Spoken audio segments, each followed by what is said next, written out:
পাবনার সুজানগরে গরু চোর সন্দেহে গণপিটুনিতে সাগর শেখ ওরফে মাসুদ রানা নামের এক যুবককে হত্যার অভিযোগ উঠেছে। মঙ্গলবার দুপুর 12টার দিকে উপজেলার তাঁতিবন্ধ ইউনিয়নের রেল স্টেশন এলাকা থেকে তার মরদেহ উদ্ধার করে পুলিশ। ভোর 5টায় ওই এলাকায় এই ঘটনা ঘটে। সুজানগর সার্কেলের সহকারী পুলিশ সুপার সাদিক আহমেদ এই তথ্য নিশ্চিত করেছেন।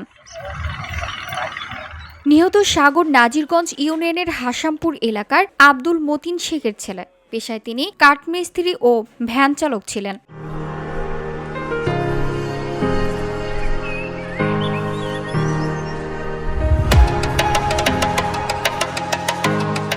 পুলিশ ও স্থানীয় সূত্রে জানা গেছে, রাত 4টার দিকে নিহত সাগর সহ 2-3 জন তাঁতিবন্ধ স্টেশন এলাকার নজরুল ইসলামের বাড়ি ঘোরাফেরা করছিলেন।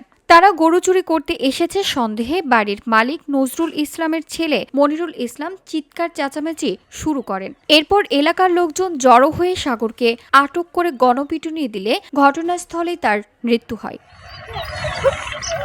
তার পুরো শরীরে অর্ধশতাধিক গুরুতর আঘাতের চিহ্ন পাওয়া গেছে।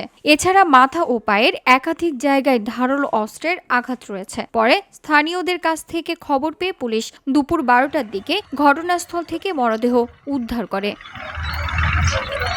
সুজানগর সার্কেলের সহকারী পুলিশ সুপার সাদিক আহমেদ বলেন, খবর পেয়ে ঘটনাস্থল পরিদর্শন করেছি। মরদেহ উদ্ধার করে হাসপাতাল মর্গে পাঠানো হয়েছে। আইন হাতে তুলে নেওয়া দণ্ডনীয় অপরাধ। অপরাধীকে ধরে আইনের হাতে সোপর্দ করতে হবে।